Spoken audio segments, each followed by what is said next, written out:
सूत्रों से पता चला है कि मध्य प्रदेश में इस बार बीजेपी 64 वर्ष के शिवराज सिंह चौहान की जगह किसी और नेता को मुख्यमंत्री पद के लिए चुन सकती है और यह बात शायद शिवराज सिंह चौहान को भी अब तक बता दी गई है और इसीलिए अब उन्होंने धीरे धीरे अपने नाम को वापस लेना शुरू कर दिया है और अपने एक ताजा बयान में उन्होंने कहा है कि उनके लिए मामा और भैया का पद सबसे बड़ा है। यानी उनके लिए मुख्यमंत्री पद जो है वो मायने नहीं रखता।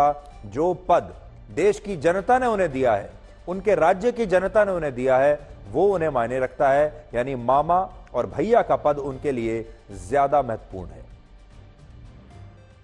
मामा और भैया का जो पद है वो दुनिया में किसी भी पद से बड़ा पद है। इससे बड़ा पद कोई नहीं है, इससे बड़ा पद कोई। मामा और भैया का जो पद है वो दुनिया में किसी भी पद से बड़ा पद है। इससे बड़ा पद कोई नहीं है, इससे बड़ा पद कोई।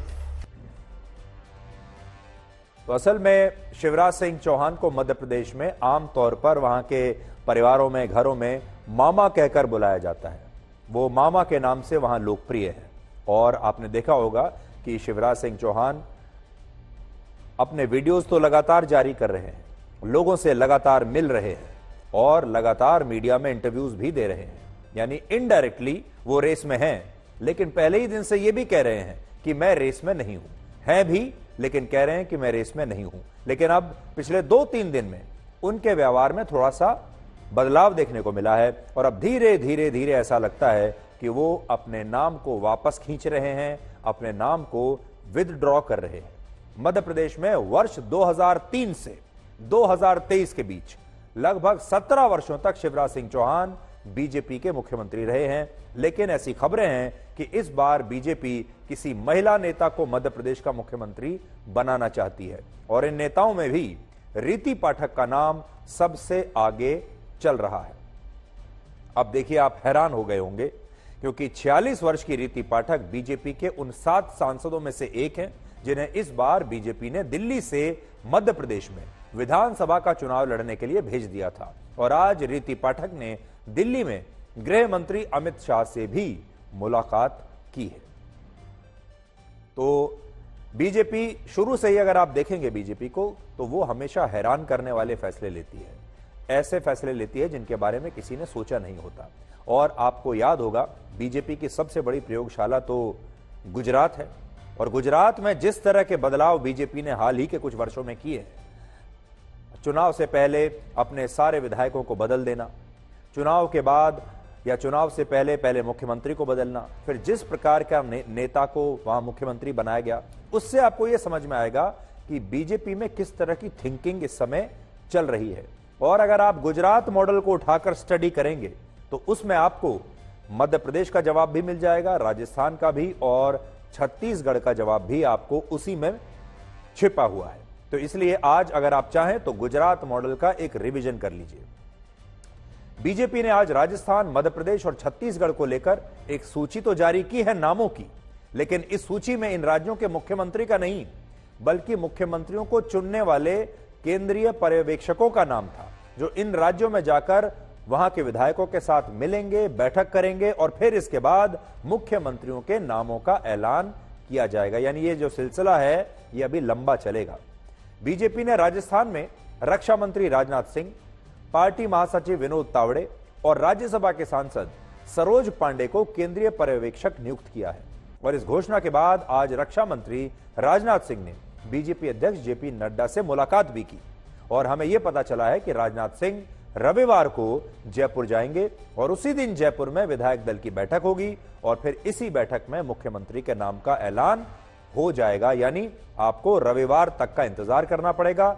शायद रविवार शाम तक आपको यह पता चलेगा कि राजस्थान का अगला मुख्यमंत्री कौन होगा। और यह टीम है जो बीजेपी ने नियुक्त की है, यह टीम वहां जाएगी, ये विधायकों से मिलेगी और फिर रविवार शाम तक देश के सामने ऐलान कर देगी कि राजस्थान का अगला मुख्यमंत्री कौन होगा।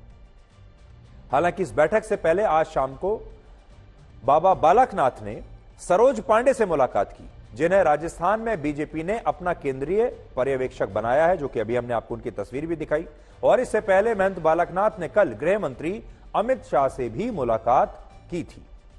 39 वर्ष के महंत बालकनाथ ओबीसी समुदाय से आते हैं और उन्हें राजस्थान का योगी आदित्यनाथ भी कहा जाता है। और अगर उन्हें मुख्यमंत्री बना दिया तो आप समझ लीजिए कि उत्तर प्रदेश के बाद राजस्थान दूसरा ऐसा राज्य होगा जहां का मुख्यमंत्री एक संत को बनाया गया है।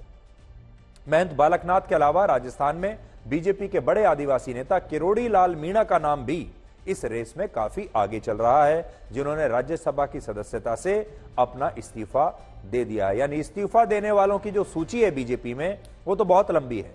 कई केंद्रीय मंत्री और कई सांसद इस्तीफा दे चुके हैं। अब इनमें से बनेगा कौन, यह कहना बड़ा मुश्किल है। इसी तरह मध्य प्रदेश में हरियाणा के मुख्यमंत्री मनोहर लाल खट्टर, बीजेपी के नेता के लक्ष्मण और पार्टी सचिव आशा लाखड़ा को केंद्रीय पर्यवेक्षक नियुक्त किया गया है और बीजेपी की ये तीनों नेता रविवार को भोपाल जा सकते हैं। और मध्य प्रदेश में बीजेपी के विधायकों की बैठक सोमवार को होने वाली है और इसी बैठक में मुख्यमंत्री के नाम का ऐलान किया जाएगा। यानी जो काम राजस्थान में शायद रविवार को होगा वही काम भोपाल में सोमवार को होगा। यानी सोमवार से पहले मध्य प्रदेश में भी मुख्यमंत्री के नाम का ऐलान संभव नहीं है। इसलिए अब आप अपने रजिस्टर में अब लिख के रख लीजिए कि राजस्थान में शायद रविवार को और मध्य प्रदेश में शायद सोमवार को नामों का ऐलान होगा। छत्तीसगढ़ में भी इसी तरह कृषि मंत्री अर्जुन मुंडा, केंद्रीय मंत्री सर्बानंद सोनोवाल और बीजेपी के राष्ट्रीय महासचिव दुष्यंत गौतम को केंद्रीय पर्यवेक्षक बनाया गया है। यानी छत्तीसगढ़ की जो टीम है वो ये है जो आपकी स्क्रीन पर है। और बीजेपी के ये तीनों नेता रविवार को रायपुर जाएंगे और उसी दिन छत्तीसगढ़ में बीजेपी के विधायकों की बैठक होगी और फिर नए मुख्यमंत्री का नाम का फैसला छत्तीसगढ़ में रविवार को ही हो सकता है। हमने आपको तीनों राज्यों की टीम बता दी कि कौन कौन सी तीन सदस्यों वाली टीम नियुक्त की गई है। अब ये टीम वहां जाएंगी, विधायकों से मिलेंगी और फिर आपको बताएंगे कि मुख्यमंत्री कौन होगा।